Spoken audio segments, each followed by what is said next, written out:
Bonjour mesdames, bonjour porteuses de vie, j'espère que vous allez bien. Merci d'être avec nous sur la chaîne Les Porteuses de Vie. Cette chaîne est dédiée à la féminité, la maternité et la spiritualité qui révèlent la gloire du Seigneur Jésus-Christ. Alors tout d'abord, j'ai à cœur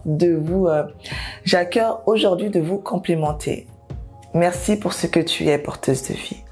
Tu es une femme rayonnante, une femme qui mérite d'être appréciée. Tu es belle et précieuse, porteuse de vie. Tu es une femme merveilleuse, une maman ambitieuse. Le sais-tu que tu participes à l'évolution de l'humanité? Nous sommes reconnaissantes pour cela. Nous reconnaissons ton surplus. Nous reconnaissons tes bienfaits pour l'évolution de l'humanité. Alors, demeure bénie, ma chère porteuse de vie. Tu es essentielle à la vie. Demeure abondamment bénie et ne te sous-estime pas.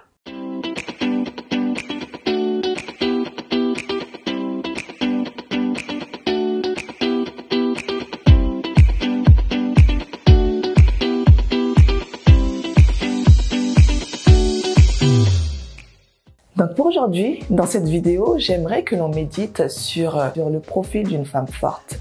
Une femme dotée de grandes valeurs.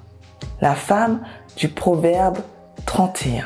C'est une femme qui est tellement ambitieuse. C'est une femme qui est un exemple pour nous toutes. Elle est un modèle pour nous. Alors avant de lire, j'aimerais que l'on échange un peu là-dessus. Donc c'est un modèle pour nous toutes. Elle est réellement un repère. Pour celles qui ne la connaissent pas, on aura le temps de le lire tout à l'heure. Alors la femme vertueuse, c'est un modèle de réussite qui nous aide à mûrir et à grandir. Oui, avoir un modèle, ça nous permet de mûrir et de grandir. Alors cette femme du Proverbe 31, c'est une femme vertueuse. Elle nous prodigue des conseils et des exemples très concrets. Voilà. Tout est bien structuré, tout est bien cadré. Des exemples bien concrets sur la façon dont nous pouvons atteindre nos objectifs les plus ambitieux, sur la façon dont nous pouvons atteindre nos rêves, dont nous pouvons amener à bout nos projets. Donc, tout à l'heure, je vais vous inviter à lire ce passage biblique qui révèle tellement de secrets, qui est tellement bénéfique pour nous. Vraiment, je prie qu'à travers ce chapitre, vous réalisez à quel point il est possible d'œuvrer avec Dieu, à quel point il est possible de manifester la gloire de Dieu, quel que soit son âge, quelle que soit sa situation familiale, que l'on soit célibataire ou marié. Dieu a des projets de paix et de bonheur pour nous. Dieu veut réellement que chacune de nous investisse dans son royaume d'une manière ou d'une autre, à travers nos dons, à travers nos talents. Il est vrai que de nos jours, les femmes doivent continuellement faire face à de nombreux défis, à des défis majeurs. Et oui, le défi majeur, surtout le défi majeur, c'est de définir son identité. On a tendance à se poser des questions. En réalité, qu'est-ce que la féminité, par exemple? Quel est le rôle de la femme? Le leadership féminin est-il légitime? Qu'est-ce qu'une femme vertueuse? Tant de questions qui ruminent dans nos pensées, tant de questions qui surgissent quotidiennement, tant de questions qu'on peut être amené à se poser à cause de la pression sociale, de la pression familiale, de la pression même parfois de certaines assemblées. De la pression des hommes tout simplement, la pression que l'homme exerce sur la femme. Au final, on cherche un équilibre. On cherche un modèle sain et authentique qui puisse nous servir de référence, qui puisse nous servir de repère, qui puisse nous servir d'appui.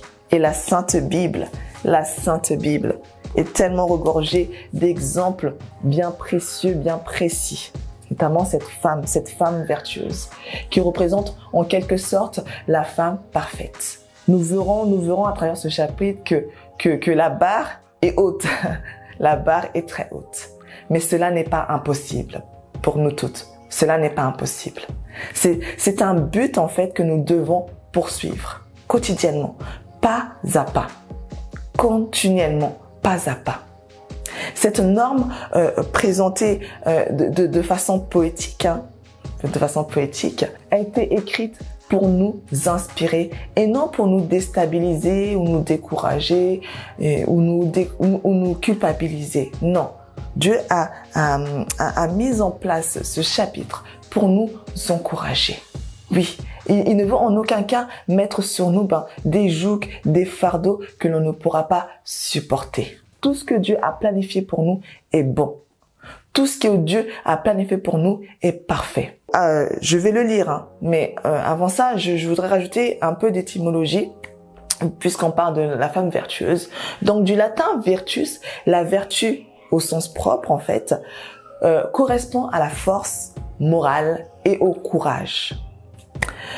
Le mot vertueuse provient notamment du terme Kaïl. Kaïl en hébreu. Et Kaïl en hébreu se traduit dans la langue courante, vaillante, force et richesse. Voilà, on peut retrouver Kaïl et virtus, la vertu.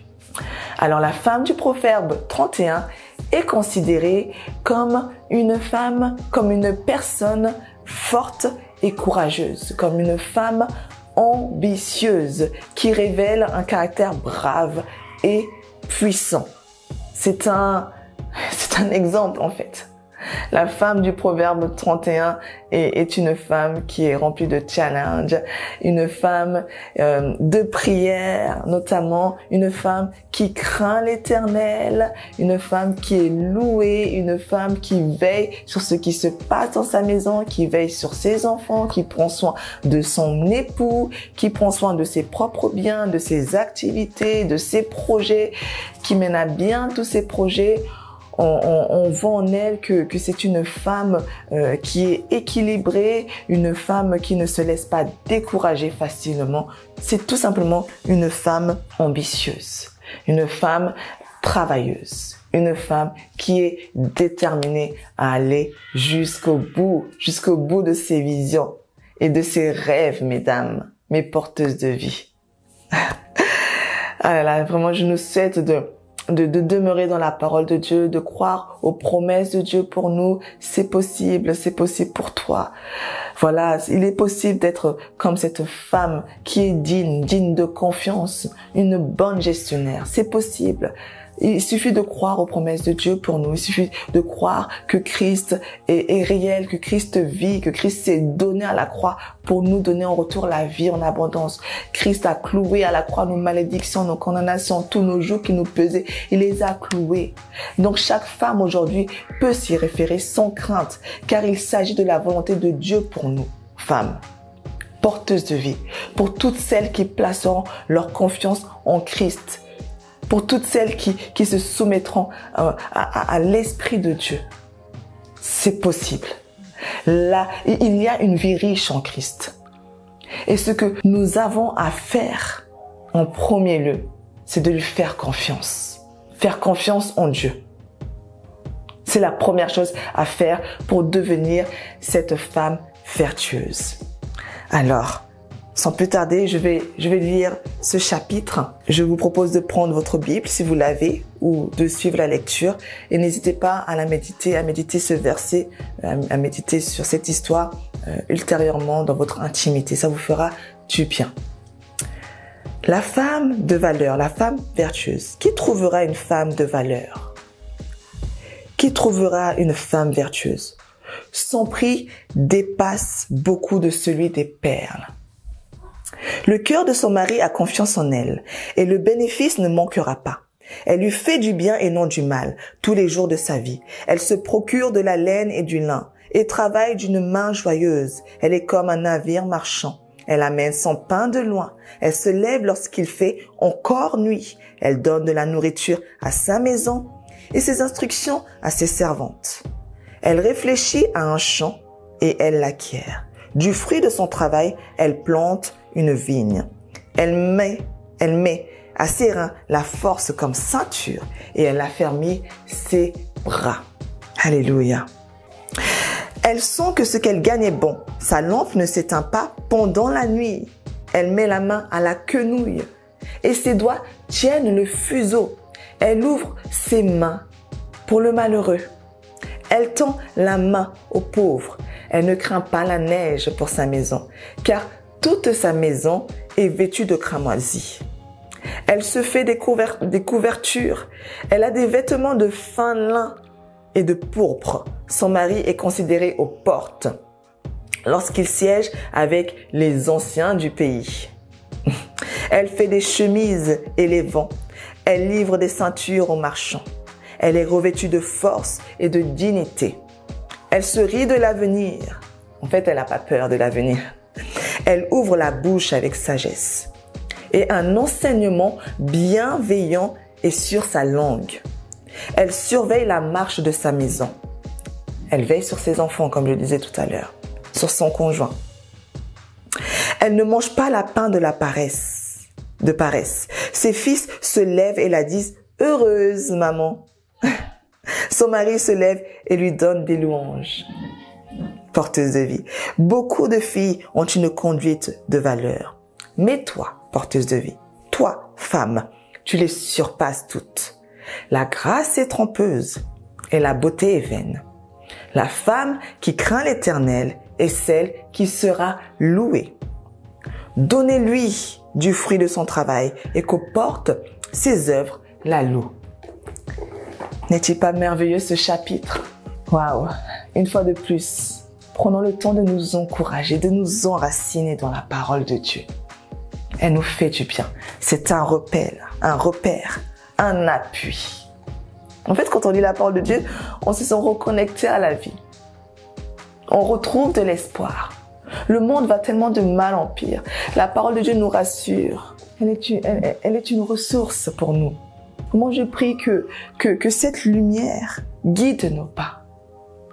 Que la parole de Dieu soit une guidance pour nous, qu'elle guide nos pas. Parce qu'il est le chemin, la vie et la vérité. Que l'Esprit du Dieu Tout-Puissant nous fortifie dans ce sens, qui nous encourage. Alors, je vais vous laisser, mes chères porteuses de vie, avec ce chapitre. Méditez-le et proclamez-le dans votre vie. Nous sommes des femmes vertueuses, bénies. C'est la volonté de Dieu pour nous. Quel que soit votre passé, cela n'a pas d'impact sur votre futur si vous croyez au Seigneur Jésus-Christ et si vous lui donnez la première place, si vous avez confiance en lui. Dieu peut encore se manifester dans votre vie de femme, dans votre vie de mère, dans votre vie d'épouse d'abord et de mère, parce qu'on est d'abord femme, ensuite épouse et par la suite mère. Et par-dessus tout, enfant de Dieu.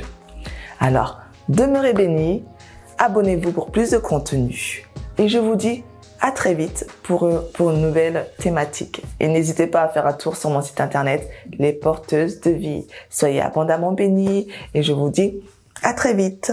Au revoir.